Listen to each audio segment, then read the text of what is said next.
monde. Je suis vraiment excitée de vous avoir aujourd'hui ici. On va parler justement des différents mythes qu'on a par rapport à l'alimentation du bébé. Donc, on est justement dans la série à propos de tout ce qu'on peut faire pour la santé des enfants de la prochaine génération.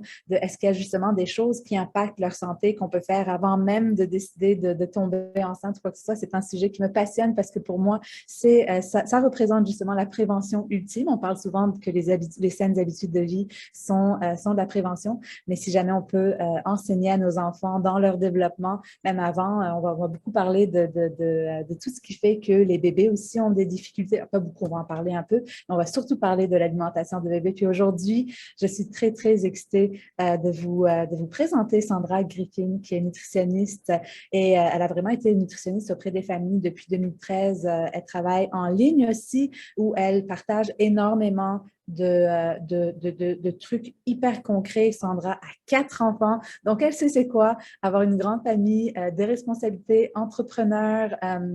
Vraiment, elle est hyper généreuse avec le contenu qu'elle crée. Si vous ne la suivez pas déjà sur les médias sociaux, assurez-vous de le faire parce que elle a vraiment une histoire hyper inspirante et touchante et aussi elle a des connaissances vraiment superbes. Donc vraiment, merci Sandra d'être ici avec nous aujourd'hui. Je sais que tu es très occupée aussi, donc vraiment, je suis très honorée que tu aies pris ce temps avec nous. Et donc, on va parler Oui. on va parler des différents mythes de l'alimentation de bébé. Et une des premières questions qu'on reçoit souvent, c'est justement, il y a toutes ces différentes façons de voir. On parlait beaucoup quand on a fait le premier vidéo sur l'allaitement que dès qu'une femme tombe enceinte, ben, tout le monde va donner son opinion. C'est la même chose avec l'alimentation de bébé. À quel âge on doit commencer les solides? Est-ce que c'est à 4 mois, 6 mois, 8 mois? Il y a tellement de différentes opinions. Donc, j'étais contente qu'on puisse commencer par ça pour défaire ce premier mythe. Ouais. Donc, tu veux que je réponde à cette question-là? Ouais, À quel âge on commence les solides? ouais. Oui, ben dans le fond, ici au Canada, OK, parce que je sais que tu as peut-être une clientèle qui est européenne aussi. Donc, ici au Canada, les recommandations sont de 6 mois. OK? Donc, l'introduction des solides à partir de 6 mois, donc de 0 à 6 mois, c'est l'allaitement maternel ou la préparation pour nourrisson, là, qui comble les besoins du bébé là, pendant cette période-là. Et cette recommandation-là de débuter à 6 mois, c'est pas nouveau. OK? Puis c'est ça, des fois, on dirait que ça peut porter à confusion parce qu'on a comme l'impression que c'est une nouvelle recommandation, mais non, ça fait une vingtaine d'années, là, depuis le début des années 2000, que c'est l'âge de 6 mois qui a été étudié et qui a montré qu'avant l'âge de 6 mois, il n'y a pas d'avantage de débuter les solides. Le seul avantage qu'il pourrait avoir et qu'il peut avoir, parce que c'est quand même prouvé, c'est pour la prévention des allergies alimentaires, surtout chez les familles qui sont à haut risque d'allergie, donc dont un parent ou frère, sœur ont déjà une allergie alimentaire. Donc, introduire les allergènes prioritaires, notamment les œufs et les arachides, entre 4 et 6 mois, a été prouvé là, pour augmenter les chances que le bébé ne développe pas l'allergie en créant une tolérance. Mais sinon, il n'y a pas d'avantage là, à débuter les solides là, avant l'âge de 6 mois. Par contre, aux États-Unis, la recommandation est plus entre 4 et 6 mois et je crois qu'en Europe, c'est autour de 5 mois. Fait que c'est certain que c'est difficile après ça se faire une idée quand on a des connaissances qui viennent un petit peu de partout sur la planète parce qu'on se dit pourquoi c'est tellement différent d'un endroit à l'autre, mais c'est qu'en fait, il n'y a pas de danger non plus à alimenter un bébé entre 4 et 6 mois. Par contre, c'est qu'à 6 mois, on va avoir plus d'options au niveau de l'alimentation, notamment ce qu'on va parler un petit peu tout à l'heure, l'alimentation autonome du bébé, la diversification menée par l'enfant, qui ne peut pas se faire là, avant l'âge de 6 mois parce que le bébé ne sera pas prêt tout simplement. Exactement. Et, et peut-être parce que justement, souvent, les gens aussi se posent souvent la question de est-ce que est-ce que le lait maternel est assez complet à partir de 6 mois? Est-ce que justement, c'est à cause de ça qu'il faut essayer de compléter un peu avant ou après? Des fois, je sais qu'il y a souvent des personnes qui vont se demander à propos de ça, est-ce qu'on a assez de réserves nutritionnelles à travers l'allaitement? Justement, je ne sais pas si les personnes savent, mais le lait maternel n'a pas la même, souvent les gens, quand on accouche, ben, il y a le premier lait qui sort et dépendamment des réserves nutritionnelles de la femme, ça peut changer la, la, pas la qualité. Mais... Ça s'adapte. Donc, Le lait maternel va s'adapter là, à l'âge puis du bébé. Par contre, ça reste un aliment complet en tout temps. OK? Donc, une tétée, un boire, ça contient des glucides, des protéines, des acides gras essentiels, donc les calories, les minéraux, les nutriments qui sont nécessaires pour le bébé. Et vers 6 mois, c'est pas que le lait est incomplet, c'est que les besoins du bébé viennent à changer, notamment un besoin qui est plus accru en fer parce que là, il va avoir une période de croissance très rapide là, entre 7 mois et 12 mois, même s'il y a déjà une bonne croissance. Et les réserves de fer que le bébé a accumulées pendant le dernier trimestre, là, principalement de la grossesse et lors de l'accouchement, là, surtout s'il y a eu le délai là, avant le clampage du cordon. Donc ça donne des réserves en fer encore plus importantes là, pour le bébé. Donc, si le bébé né d'une mère qui avait un bon statut en fer, qui est né à terme, OK? Parce que les bébés prématurés, ils ont moins cette réserve-là qui se fabrique dans le dernier trimestre, étant donné qu'ils perdent du temps le dernier trimestre. Donc, notamment, moi, j'ai eu un bébé prématuré, donc habituellement, on supplémente en fer parce que dès la naissance, parce qu'il leur a manqué là, ce moment-là et qu'il y a le clampage du cordon, les bébés ont quand même une bonne réserve en fer là, jusqu'à 6 mois. Par contre, à 6 mois, et c'est une des recommandations aussi, c'est de débuter par des aliments qui sont riches en fer. Donc, tant qu'à compléter le lait, on va y aller avec des aliments qui sont nutritifs et qui vont amener des nutriments qui sont plus nécessaires à cette période-là, notamment les aliments qui sont riches en fer. Par contre, OK, c'est pas que le jour de leur 6e mois, il manque de fer ou qu'il manque de nutriments. C'est juste qu'apprendre à manger, c'est un processus qui demande quand même du temps. OK? oui. Donc, il faut commencer à un moment pour qu'à un moment, on mange d'une façon un petit peu plus importante ou que les aliments vont venir compléter le lait. Mais c'est pas parce qu'on débute les solides à 6 mois que la journée de leur 6e mois, ils vont avoir un apport intéressant en calories qui va venir des solides. Fait qu'il faut débuter à 6 mois, je dirais, juste pour que le bébé commence à se pratiquer.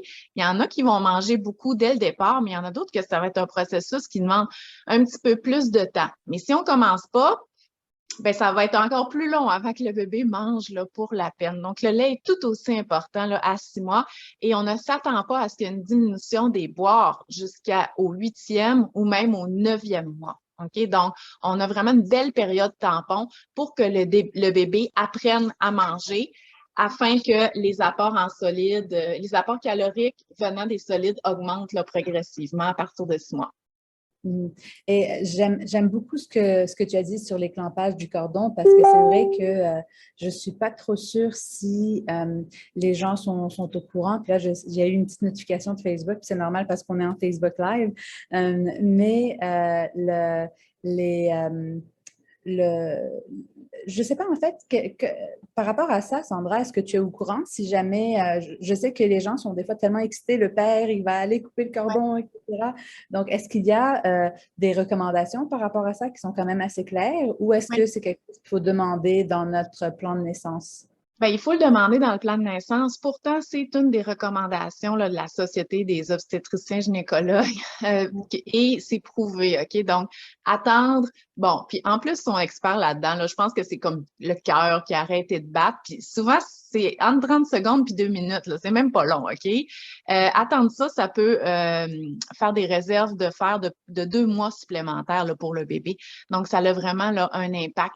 Et c'est parce que c'est quand même bien d'en parler parce que quand le bébé est rendu à 6 mois, on se fait un devoir de donner des aliments riches en fer, mais ça ne veut pas dire qu'il va les manger. Puis là, ça stresse le parent, OK? Mais à part ça, il n'y a pas grand-chose d'autre qu'on peut faire. Sauf 6 mois avant, OK, quand justement, pendant la grossesse, on a pris nos multivitamines ou on a pris nos suppléments de fer si on a diagnostiqué une anémie. Bon, c'est sûr que si le bébé est né prématurément, c'est pas de la faute de personne, mais on essaie de donner les suppléments qui sont prescrits à ce moment-là et le clampage du cordon. Mais à part de ça, on ne peut plus faire grand-chose d'autre là, pour le statut en fer du bébé. Fait que oui, le clampage du cordon, moi, j'essaie d'en parler, même si c'est pas mon domaine d'expertise, parce que c'est prouvé là, que ça améliore les réserves en fer là, du bébé. Et est-ce que tu sais c'est combien, est-ce qu'il y a comme des recommandations spécifiques en termes de temps ou Ben là, c'est… ce serait vraiment d'en parler avec le médecin, mais je pense que lui, il sait, là. C'est quand je pense qu'il y a comme une espèce de battement de cœur là-dedans et tout ça, mais c'est pas très long, OK? C'est pas une affaire de 15 minutes, là. C'est 30 secondes, 2 minutes, là, à peu près, là. Ça a déjà un impact positif. C'est un peu comme ce qu'on, la dernière fois, la semaine dernière, on parlait de si jamais on est par césarienne, il y a des études maintenant, ça a été prouvé scientifiquement que juste de prendre un coton puis dans la flore, pour aller chercher la flore vaginale puis la mettre sur bébé. Donc, c'est des choses un peu que quand on met dans un plan de naissance, que les médecins vont être au courant. C'est juste que c'est pas nécessairement fait de base. Donc, c'est pour ça que c'est important d'avoir ces informations-là puis de pouvoir le demander. Et c'est ce que j'aime aussi de tes propos, Sandra. Depuis le début qu'on a commencé, tu as toujours nuancé, hein, puis dit que des fois, bébé va commencer à 6 mois, des fois, ça peut prendre un peu plus de temps. Il y en a qui vont manger vite, il y en a qui… Puis d'amener un peu cette, euh, cette, euh, cette acceptation que c'est correct qu'on soit différent. Et vraiment d'amener l'information, des fois, est plus stressante qu'autre chose, mais c'est important de pouvoir nuancer comme ça parce que des fois, on voit juste l'image de nous, puis c'est très facile de comparer aux autres qu'on voit autour de nous. Puis des fois, c'est un piège. Et ça, moi, j'en parle tout le temps, le piège de se comparer quand on change nos habitudes de vie. Mais c'est la même chose avec les enfants. Puis je trouve que c'est souvent quelque chose qui vient chercher encore plus. J'ai beaucoup C'est parce aimé… qu'on veut bien faire, hein? On veut faire le mieux qu'on peut, OK? Sauf que, dans le fond, là, moi, je vous dirais que par rapport à la parentalité, là, le mieux que les parents peuvent faire, c'est de s'informer. Mais une fois qu'ils ont l'information en main, c'est de s'adapter à ce que leur bébé montre, OK? À tous les niveaux, là, pas juste à l'alimentation, là. Ouais, ouais. Et de ne pas hésiter aussi à demander de l'aide. Sandra, je sais que toi, tu as un cours sur l'introduction des solides. Oui. Et en fait, peut-être parlons, parce que tu as mentionné tout à l'heure aussi que justement, le lait maternel est vraiment complet. Et ça, je pense que des fois, quand que les gens commencent à introduire l'alimentation, ils oublient que le lait maternel doit rester l'alimentation de base. Et au début, quand que l'enfant, le temps qu'il apprend que finalement l'aliment va nourrir sa faim, au début, c'est plus comme un jouet hein, pour lui quand il commence à jouer avec l'alimentation en termes de développement. Peux-tu peux-tu nous parler de toutes les différentes façons d'introduire des solides qu'on entend, puis c'est quoi les forces de l'une ou l'autre? Est-ce qu'il y a une meilleure méthode ou pas? Mais dans le fond, là, c'est que traditionnellement, OK, puis ça, c'est assez généralisé là, dans les pays industrialisés, on est habitué de débuter avec des aliments en purée. OK? Et c'est certain que si les solides sont débutés avant 6 mois, c'est la façon de faire parce qu'avant 6 mois, le bébé peut il n'est pas vraiment en mesure de recevoir des aliments qui sont un petit peu plus complexes, qui demandent une certaine gestion plus importante là, au niveau bon, de la mastication, là, même s'ils ne peuvent pas faire encore de la mastication parce qu'ils n'ont pas leurs dents. Là. Mais fait que c'est ça. Fait que si on débute les solides avant 6 mois, c'est sûr que la purée va être privilégiée. Mais si on part de la recommandation qui est de débuter les solides vers 6 mois, donc on a un bébé d'un développement de 6 mois. C'est-à-dire qu'assis dans une chaise haute, OK, avec les petites fesses à côté, il est capable de maintenir son tronc qui est droit. Donc, on a vraiment un bel effet là, au niveau de la gravité pour diminuer les risques d'étouffement. Donc, le bébé, il n'est pas penché comme ça par en arrière, là, comme dans ma chaise. Donc, on a vraiment un siège qui a un dos à 90 et le bébé qui se maintient comme ça. Aussi, le bébé, il tient sa tête, OK? Il est capable de la tourner de gauche à droite et il est capable d'apporter des jouets ou des aliments à sa bouche. Donc, c'est ça qu'on recherche là un bébé de 6 mois. Donc, à cet âge-là, on peut débuter les solides de différentes façons. Donc, oui, on peut le faire en purée, mais ici, au Canada, on a aussi la recommandation que si on débute avec les purées, c'est important que on reste pas toujours sur la purée. Donc, avant 9 mois, il est important qu'on ait donné différentes textures parce que sinon, le bébé, il a de la difficulté à progresser et après 9 mois, il aime moins ça se faire offrir de la nouveauté. Alors qu'à 6 mois, là, ils sont dans une période de découverte, ils veulent explorer leur environnement. Donc, c'est la période parfaite pour leur faire découvrir des textures. Donc, on peut débuter avec des purées. On va essayer d'offrir des aliments qui sont nutritif, OK? Et c'est là que c'est important parce que par aliment nutritif, on a souvent en tête les fruits et les légumes, puis c'est vrai, hein, c'est gorgé de vitamines, il y a des fibres là-dedans, mais on dirait qu'on entretient quand même l'espoir que ça remplace éventuellement le lait, qui est un aliment qui contient des glucides, des protéines, des bons gras, une multitude de vitamines et minéraux. Fait qu'il faut vraiment comprendre là, qu'il n'y a pas grand-chose qui va remplacer un boire. Donc oui, on va donner des fruits et des légumes, mais on peut donner aussi des aliments qui sont protéinés, des viandes, du poisson, des protéines végétales. On peut donner des aliments qu'on a cuisinés avec des bons gras. Donc, on ne s'en tient pas à des petits aliments qui ont juste de l'air, là, comme je dirais. Donc, on peut vraiment offrir des aliments qui peuvent former un repas qui est complet. Donc, il y a la technique. Ah oui, vas-y. Ce que je trouve intéressant, tu parles. Attends, ça, est-ce que je l'ai perdu?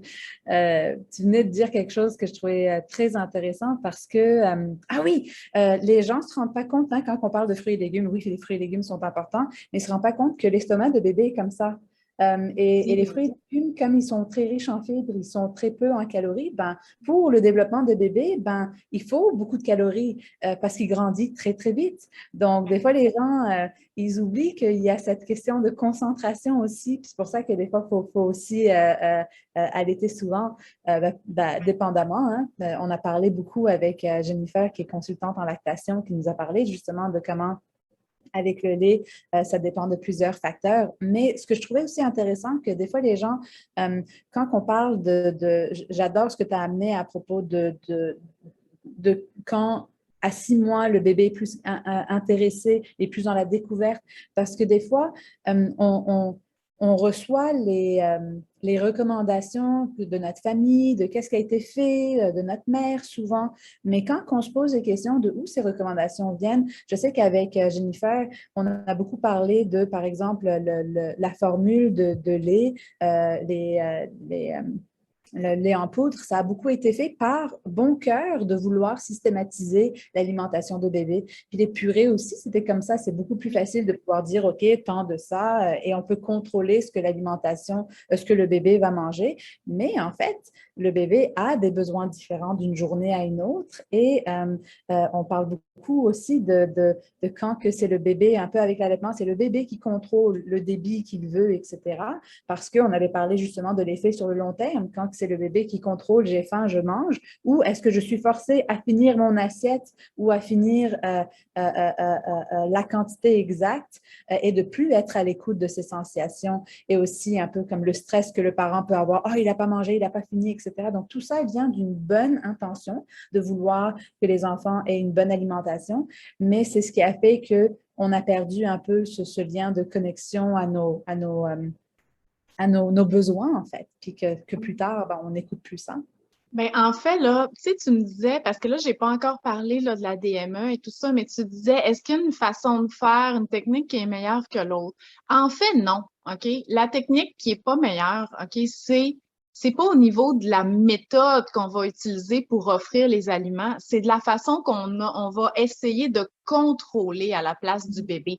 Peu importe la façon qu'on offre la nourriture, parce que là, si on compare la purée, avec l'alimentation autonome du bébé, c'est qu'on l'aliment ne sera pas en purée. Fait qu'on va avoir un morceau de brocoli qui a été cuit à tendreté, comme ça, un bouquet de brocoli que le bébé va amener à sa bouche versus la purée de brocoli. Est-ce que entre la purée et le morceau de brocoli, il y en a un meilleur que l'autre?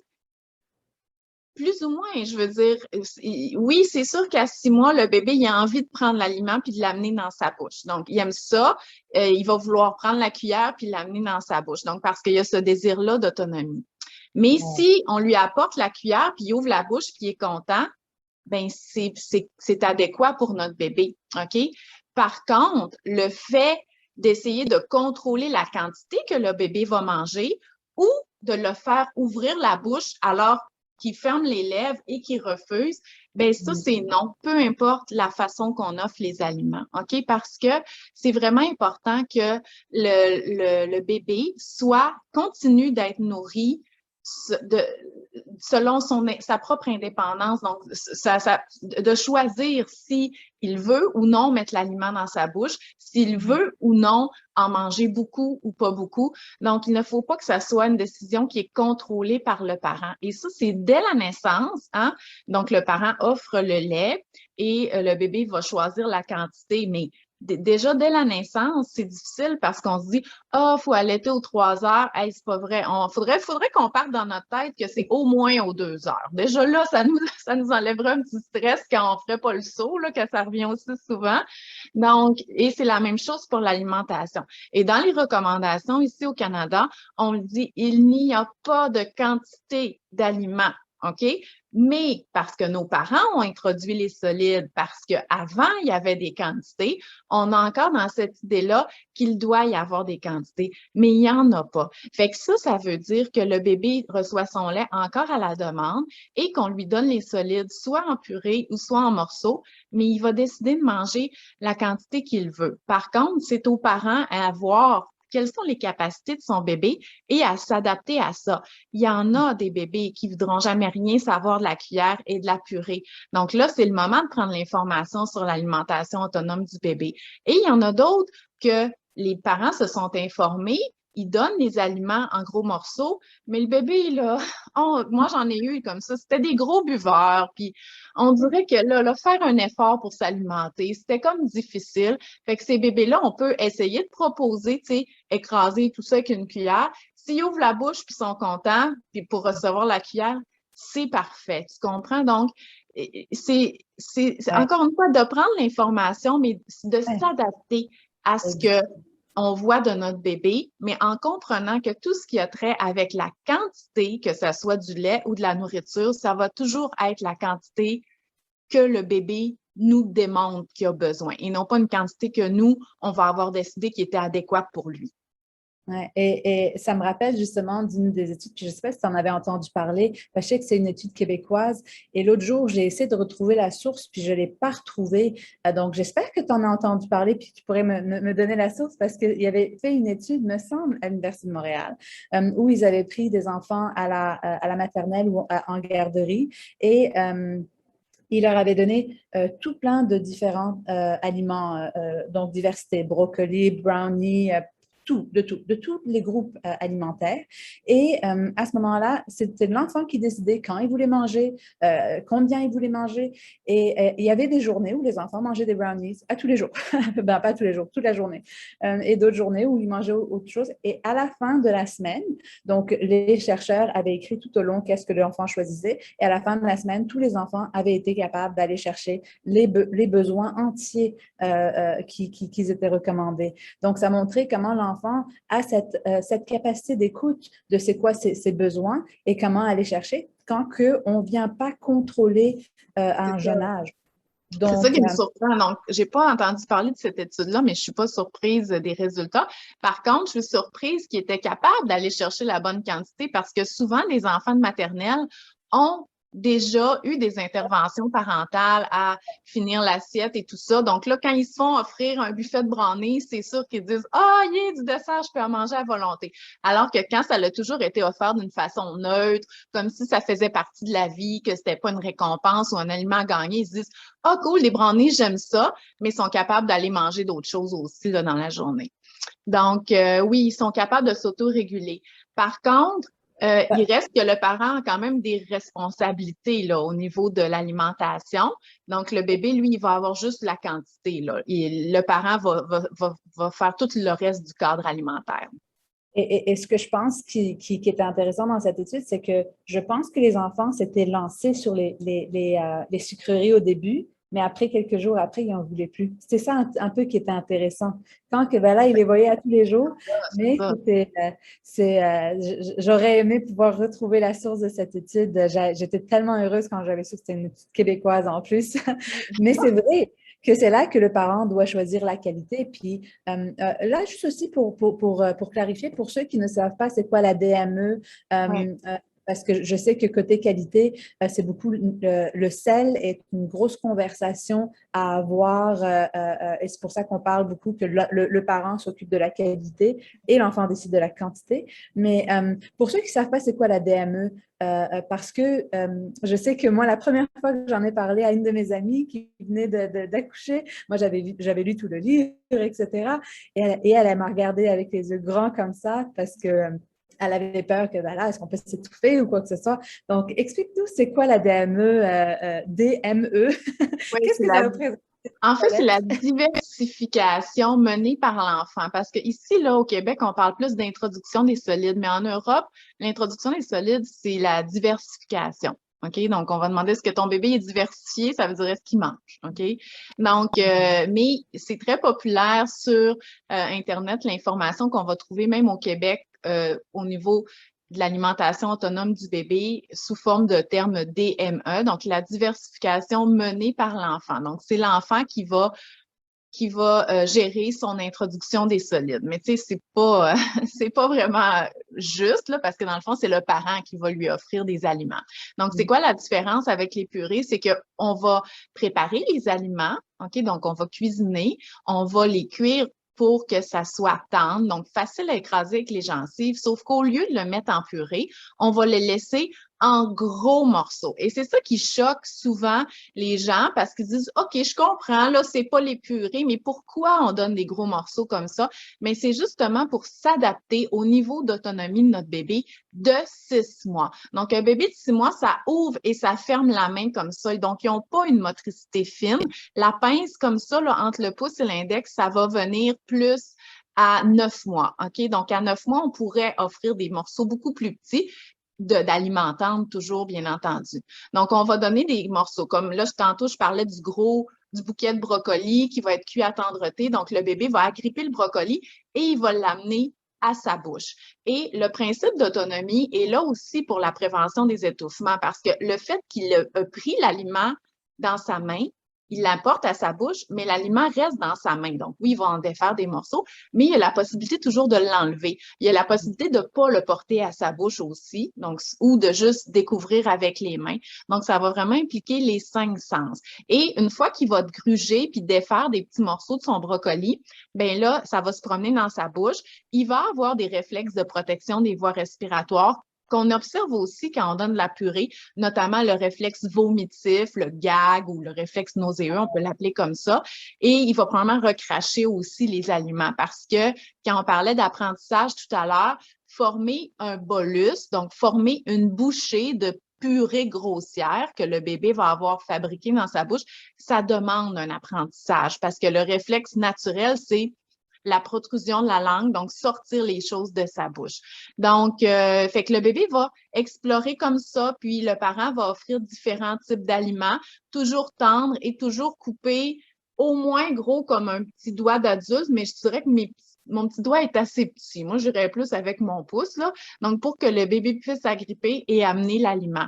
Bien entendu, on va offrir des aliments qui sont sécuritaires. Donc, si jamais il était aspiré dans les voies respiratoires qui obstrueraient pas les voies respiratoires. Donc, on va y aller avec des aliments qui sont tendres, ni durs, ni ronds. Donc, pas d'aliments qui peuvent être coupés et devenir durs et ronds dans la bouche et pas de textures qui sont collantes non plus. Une texture collante, c'est notamment du pain non grillé. Donc, ça, c'est une texture qui est collante. Ça a l'air mou, mais c'est pas mou, c'est collant. Donc, ça peut coller au palais et rendre la bouchée difficile à gérer là, pour le bébé.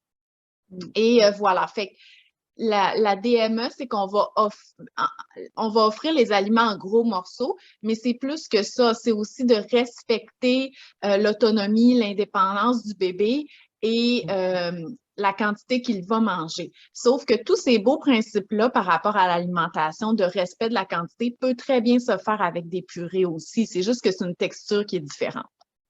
Et justement, en anglais, c'est le BLW, Baby Led Weaning. Des fois, certaines personnes vont entendre ça.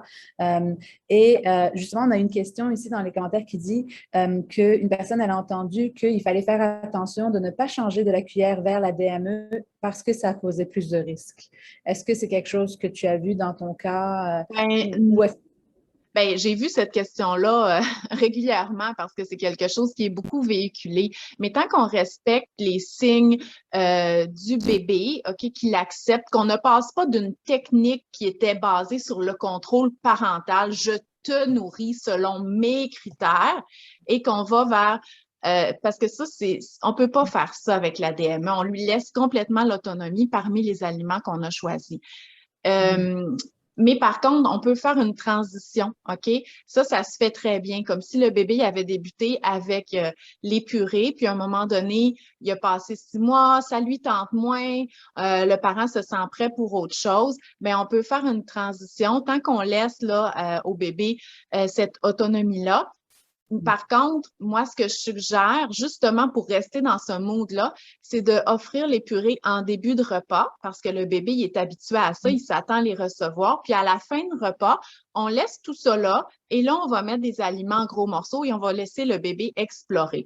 Ce qui est complètement différent que si on débutait le repas avec des aliments DME, puis qu'à la fin, on se disait « Hey, t'as pas assez mangé, tiens, voilà de la compote », puis qu'on essaye de bourrer le bébé parce qu'on considère qu'il a pas mangé suffisamment.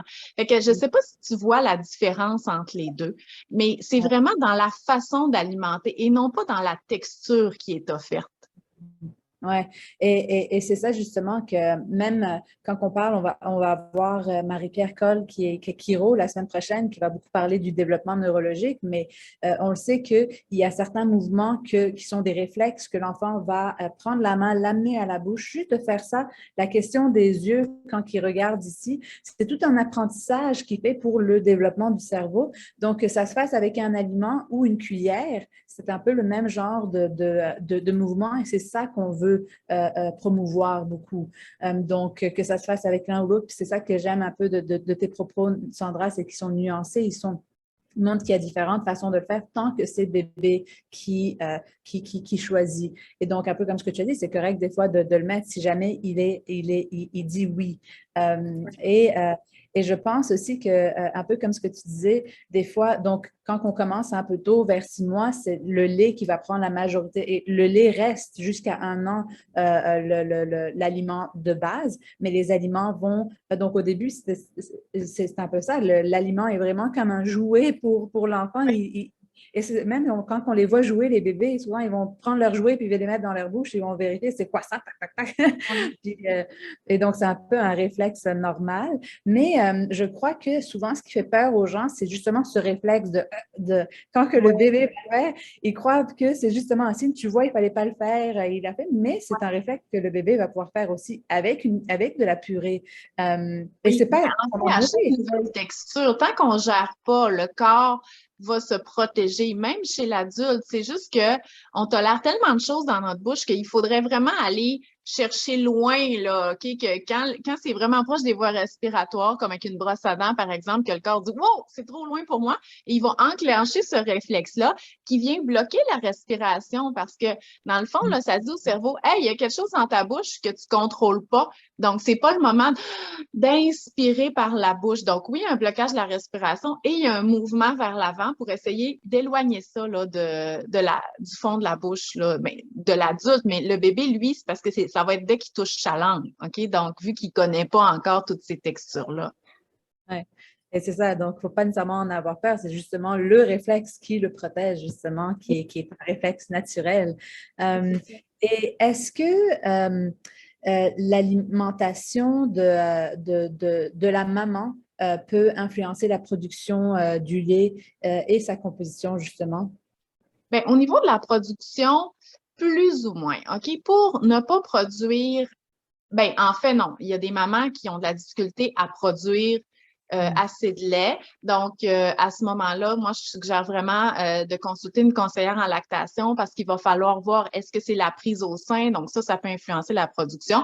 Mais malgré tout, il y en a qui produisent pas tant de lait. Mais mettons, à part ces mamans-là qui ont de la difficulté avec la production, la maman va être en mesure de produire du lait à moins qu'elle ne mange vraiment pas suffisamment pour ses propres besoins, mais on parle là vraiment de situations de sous-alimentation extrême, OK? Ce qui est habituellement un peu moins le cas là, dans les produits, dans les pays industrialisés. Par contre, au niveau de la composition, OK, sachez que le lait, c'est un produit, le lait maternel, c'est un produit vivant.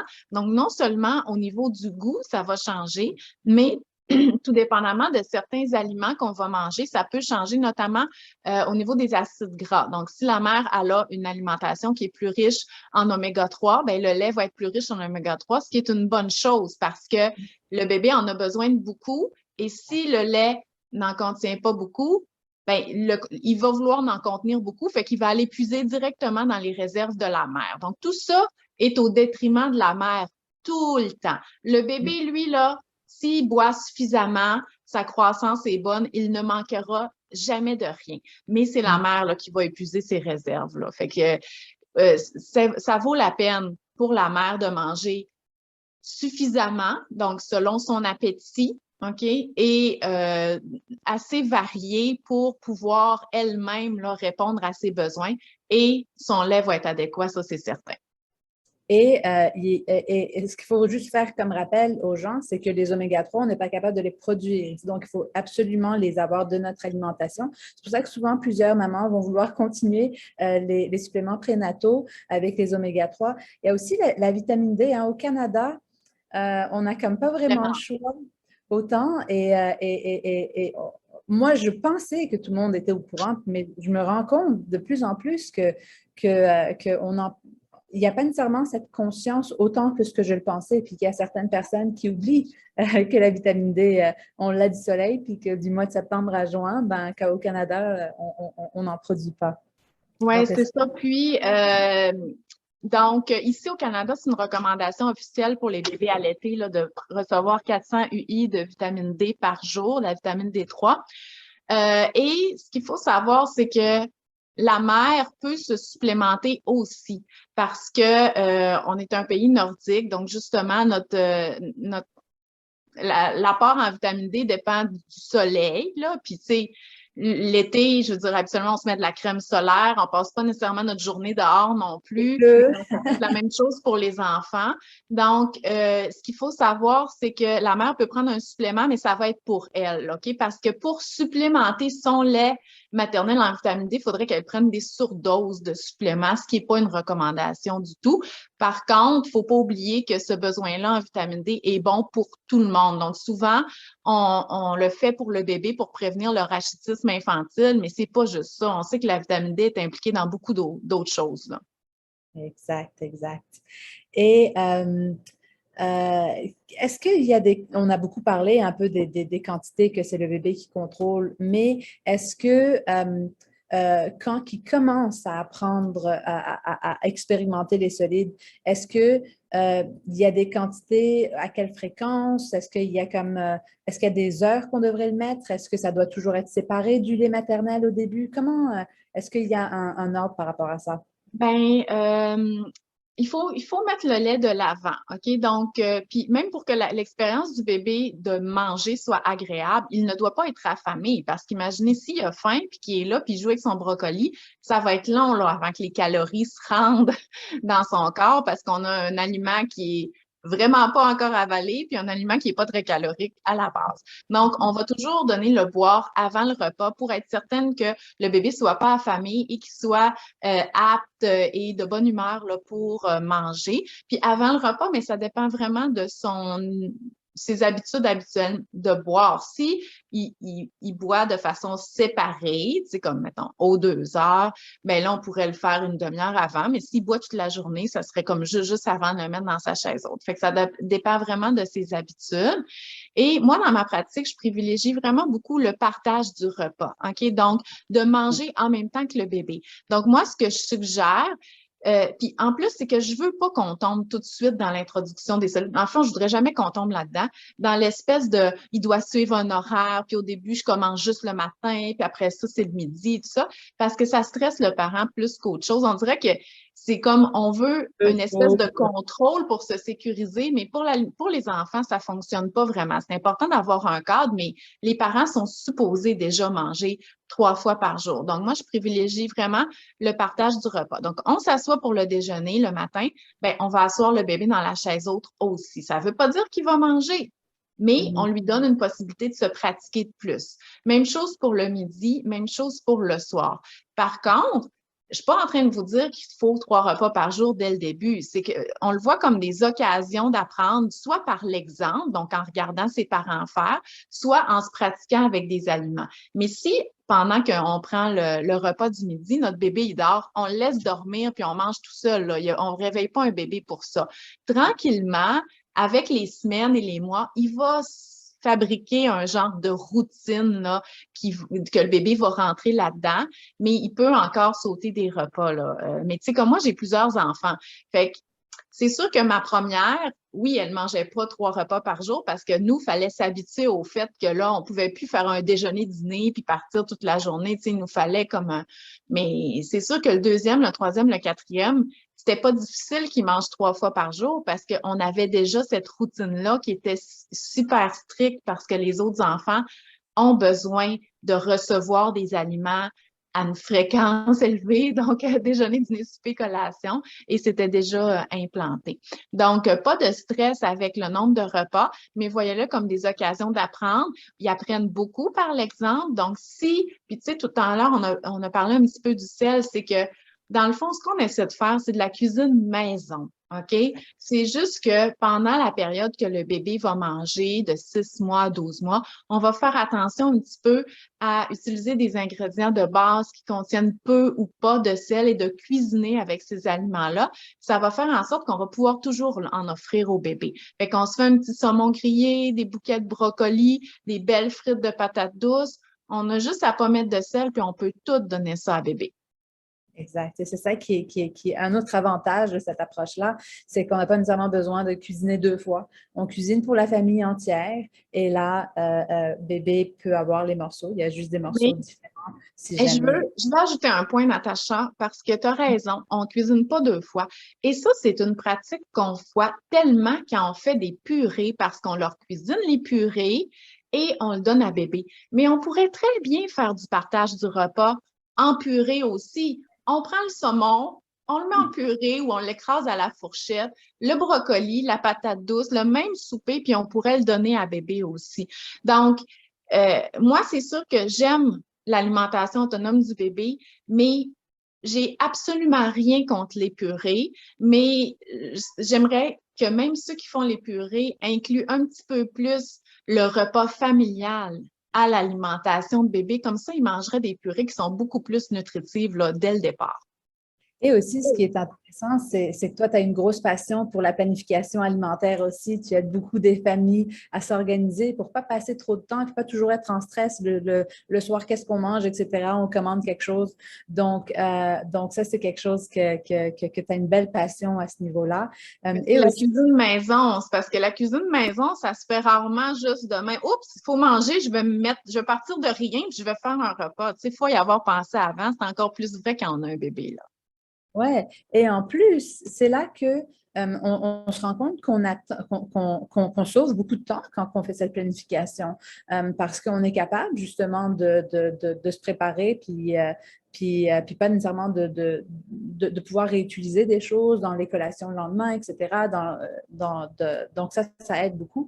Et aussi, ce que j'aime beaucoup de ce que tu as dit, c'est que ça soit que bébé soit habitué de faire partie de la famille puis qu'il puisse voir les parents manger des aliments qu'ils reconnaissent parce qu'il y a toute cette histoire de néophobie. Hein, quand les enfants, plus tard, c'est normal qu'ils aient peur des légumes verts. C'est quelque chose qui est amer. Les gens oublient souvent que les bébés n'ont pas les mêmes papilles que nous, les papilles gustatives, et qu'ils goûtent des fois 10 fois plus fort ce que nous, on ressent, et que des fois, ça prend 13 fois de contact avec un aliment pour qu'il n'ait plus cette peur. Parce que si jamais l'enfant était dans la forêt ou quoi que ce soit, ben, c'est ce réflexe naturel humain de manger quelque chose qui est sécuritaire parce que j'ai vu mon père ou ma famille ou mon entourage le manger. Donc, c'est un réflexe normal, justement, qu'on veut que le bébé ait et que les enfants aient, mais qu'il ne faut juste pas nécessairement mettre des émotions autour et créer un peu des mauvaises associations, mais de permettre de goûter plusieurs fois, juste une bouchée.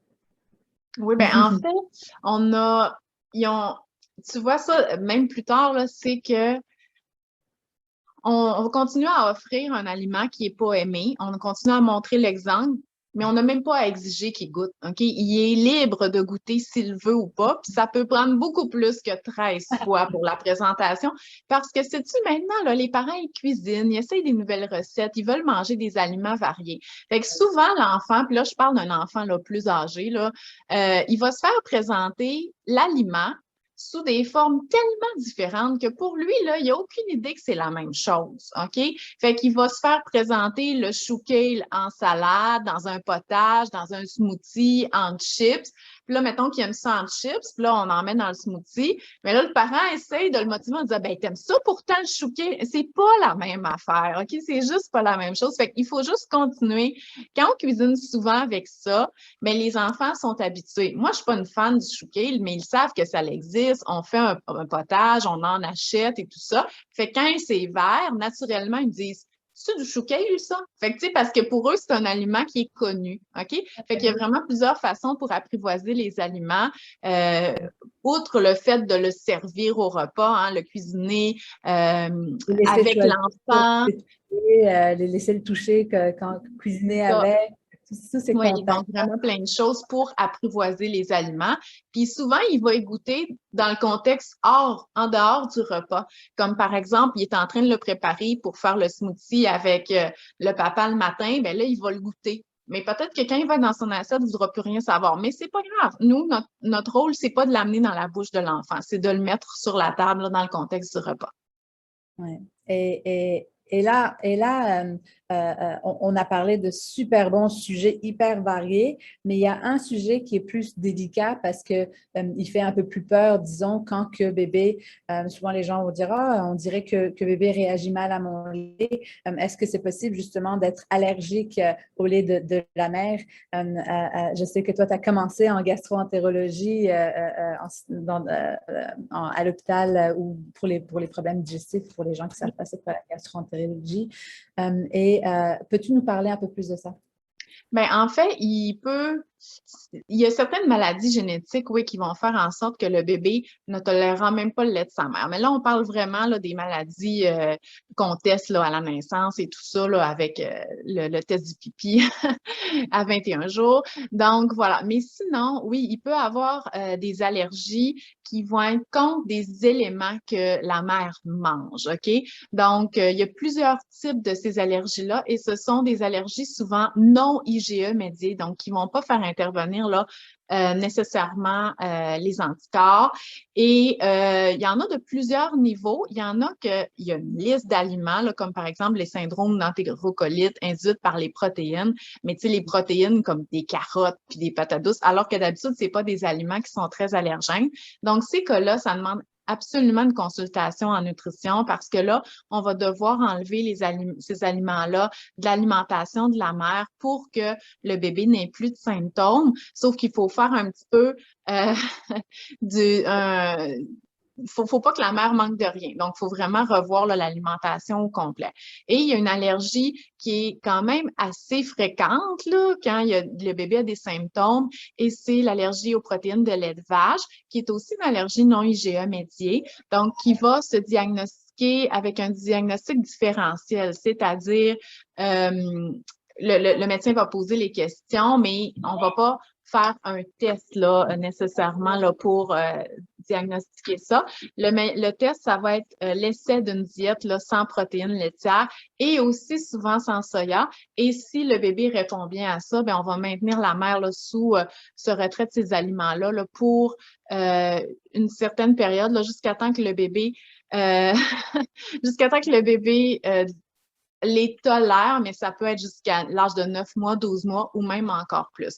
Donc, ça, oui, c'est beau, OK? Ben oui, c'est parfait. Le parfait exemple de la maternité. OK, Gilbert, c'est pas le moment, là. Excuse-moi, là, je suis déconcentrée. Donc, oui. Et au niveau du traitement de ça, là, souvent, tu sais, parce que c'est des symptômes qui peuvent ressembler à celui du reflux, OK? Donc, le bébé se cambre, il a l'air d'avoir mal, on peut pas le déposer et tout ça. Ben, dans l'arbre décisionnel, là, avant même d'essayer les médicaments pour le reflux, on devrait essayer au moins un retrait de 2 à 4 semaines des produits laitiers là, dans l'alimentation de la maman, souvent aussi du soya. Mais là, je veux juste, moi, c'est parce que je travaille beaucoup avec ces mamans-là, OK? Donc, j'ai créé aussi un livre numérique pour les aider dans la mise en pratique de la diète. Mais le but, c'est pas de mettre toutes les mamans sur un régime qui est restrictif, là, pas du tout, parce que la maman, elle a faim, là, donc il faut s'assurer qu'elle ne manque de rien. C'est juste que la mère, quand son bébé souffre, OK, elle est prête à faire des essais pour arrêter cette douleur-là, cette souffrance-là, et ils répondent bien à cet essai-là. Habituellement, quand la mère a les bons outils, ça lui dérange pas de poursuivre son allaitement malgré le régime d'éviction parce que le bébé, il est bien enfin, là. Surtout quand quand l'enfant vit des coliques, puis qu'il dort pas, puis c'est très, très, très difficile. Surtout que déjà, avoir un petit bébé, on dort pas souvent, mais quand que le bébé souffre, souvent, il y a cet intérêt. Puis est-ce que c'est quelque chose que tu vois beaucoup, Sandra, que l'essai alimentaire est fait avant la médication? Parce que moi, ça m'avait surpris justement de voir la statistique que 60% des bébés de nos jours sont médicamentés déjà à 6 mois. Ça dépend, mais là, c'est parce que moi, je fais plus de consultation à ce niveau-là, mais souvent, il arrivait puis il était déjà médicamenté. Fait qu'à ce moment-là, on maintient le médicament parce que, tu sais, le bébé, il va pas bien encore, tu sais, donc on veut pas enlever ça, puis tu sais, on veut vraiment qu'il soit bien le plus rapidement possible. Mais si c'est fait à l'avance, c'est fait à l'avant, il y a une amélioration, mais qu'il reste des symptômes, ben là, on a une indication de médicamenter. Mais ça va aussi avec les connaissances du médecin, parce que moi, j'avais lu une étude qui disait que je me rappelle plus des statistiques, faudrait que je te l'envoie, c'était vraiment intéressant. C'était qu'il y avait des médecins qui étaient pas au courant de ces guidelines-là, OK? Puis il y en avait qui étaient au courant, puis qui l'appliquaient, puis il y en avait qui étaient au courant, puis qui ne l'appliquaient pas. Mais tu sais, ça, c'est un très faible pourcentage. Mais tu sais, faut pas juste penser que le médecin ne sont pas corrects, OK? C'est juste que, tu sais, ils ont tellement tout à connaître. Donc, puis en plus, c'est que souvent, ils trouvent ça très restrictif, enlever tous les produits laitiers. Ce qui n'est pas le pire. Le pire, je te dirais que c'est le soya. OK? Ils trouvent ça tellement restrictif qu'ils se disent que ça n'a pas de bon sens. Mais une mère qui veut le faire, quand elle a les bons outils, ça se fait très bien, là. Oui, oui. Et des fois, c'est un changement d'habitude. Hein? Des fois, il y a des habitudes qui ont été ancrées. Puis même si on a entendu l'information, j'avais vu une étude qui montrait que la méthode dont le médecin mesurait l'hypertension était pas nécessairement en fonction de combien d'heures de formation continue nouvelle qu'il a eu ou d'années d'expérience. C'était vraiment la date de graduation. Donc, qu'est-ce qu'il avait appris à l'université. OK. Ils ont toujours fait les mêmes choses. Exact. C'est la même chose dans des habitudes de vie. Hein. Des fois, c'est. Puis rappelez-vous, hein, en termes de circonstances dans les hôpitaux, on a un système qui surcharge souvent nos professionnels de la santé, qui sont tellement comme dans le jus, dans le stress. Donc, ça aussi, c'est vraiment comme le système d'éducation, des fois, qui ne permet pas à ce que les professionnels aient le temps de pratiquer des différentes choses. Il n'y a pas vraiment beaucoup de temps pour se former, etc. Donc, déjà, qui font beaucoup de Par contre, c'est qu'il y a de plus en plus de mamans qui ont l'information. Donc, elles arrivent avec l'information à leur médecin et leur médecin s'informe parce que eux aussi, ils ont le désir d'aider les mères et les bébés. Donc, moi, je trouve qu'à ce niveau-là, là, c'est quand même bien. Hey, Natacha, j'ai une autre rencontre à 10 heures. Fait que je sais pas, est-ce qu'il y avait un dernier point que tu voulais qu'on parle? Ben, en fait, c'est parfait parce que ça parle un peu de ça, justement, c'est ce que j'ai remarqué qu'au niveau de la maternité, tout ce qui est pédiatrie, que ça avançait beaucoup plus au niveau de non seulement juste la science, mais que je voyais que des fois, des mêmes concepts de quand que on a un peu, puis tu as beaucoup parlé, toi, d'allergie, mais des fois, les mamans vont l'entendre comme intolérance. Donc ça aussi, c'est Ben, différent. c'est parce que La science, on parle vraiment d'une vraie allergie. Puis c'est ça, c'est parce que souvent les intolérances sont comme, ils ont comme mauvaise presse dans le monde médical. exact. Mais l'intolérance aux protéines laitières et au soya, c'est une allergie, OK, de non IgE médié qui est dans les guidelines et tout ça, là. Donc, peut-être juste utiliser le bon terme, ça va plaire encore plus à la communauté médicale. Exactement, exactement. Puis je crois que j'ai une autre vidéo qui parle un peu plus de qu'est-ce qui fait que les mamans vont développer ce genre de réaction immunitaire. Donc, je pourrais mettre un lien, mais il y a quelqu'un qui a demandé une question à propos de l'introduction des allergènes, comment ça fonctionne avec la DME. Puis je pense que c'est vraiment plus un peu comme tu l'as mentionné au début avec les arachides, des fois qu'on peut introduire un peu plus tôt, qu'il y a eu des bonnes données là-dessus. Je sais qu'à Ouais. Sainte-Justine aussi, ils ont des super beaux programmes pour tout ce qui est désensibilisation à l'allergie des arachides. Ben, en fait, quand on a un bébé qui n'est pas à risque d'allergie alimentaire, c'est-à-dire que ses parents, ses frères et sœurs n'ont pas d'allergie et il n'y a pas d'atopie, là, eczéma, asthme ou une allergie déjà présente, dès l'âge de 6 mois, on va pouvoir introduire les allergènes et on va les isoler, c'est-à-dire qu'on ne va pas donner la toast, qui est allergène blé, avec le beurre d'arachide, allergène arachide et l'œuf la même journée. Donc, on va pouvoir lui faire une petite omelette et lui donner l'œuf pendant 3 jours ou plus, OK, pour voir s'il y a une réaction allergique. Et s'il n'y a pas de réaction, on va maintenir cet aliment-là dans son alimentation et là, on va pouvoir introduire un autre allergène, comme par exemple le pain grillé. Donc là, il va avoir introduit le blé. Et ensuite, on va pouvoir mettre le beurre d'arachide sur la toast chaude parce que le beurre d'arachide, c'est une texture qui est un petit peu collante. Donc, on veut quelque chose qui est plus semi-liquide. Si on est une famille qui est plus à risque d'allergie, donc présence d'eczéma sévère, d'une allergie déjà présente, frères, sœurs, parents allergiques, donc on va viser une introduction entre 4 et 6 mois, mais là, c'est sûr que ça va se faire plus sous forme là, de purée, mais ça, il faudrait en parler aussi là, avec le médecin. Mais tu sais, quand on dit entre 4 et 6 mois, ça peut être 5 mois et demi, là, tu sais, juste pour prévenir. Et on va commencer par œufs et arachides. Et pour les autres allergènes, parce qu'il y en a à peu près 9 à 10, là, lait, sésame, attends, là, poisson, crustacés, les noix, tu sais, bon, il y en a plusieurs. On va les faire là, à travers les jours ou les semaines là, suivant l'introduction des solides. Et que si jamais il y a une réaction, ça ne veut pas dire que la réaction est pour toujours. Je pense, si je me rappelle bien, il y avait comme on attendait quelques mois.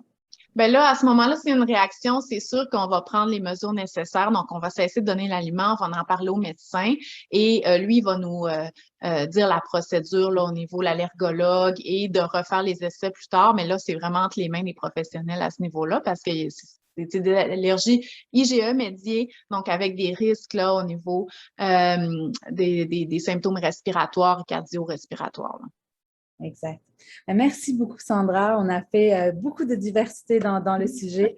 Il y avait un dernier sujet que je voulais qu'on parle, mais je parlais dans la vidéo. C'était plus justement moi, ce que j'ai vu dans mon expérience. Donc, je ferai une autre vidéo par rapport à ça. Merci beaucoup, Sandra. Bon, mais je te remercie. C'était vraiment super. Passe une belle journée. Bye. Bye.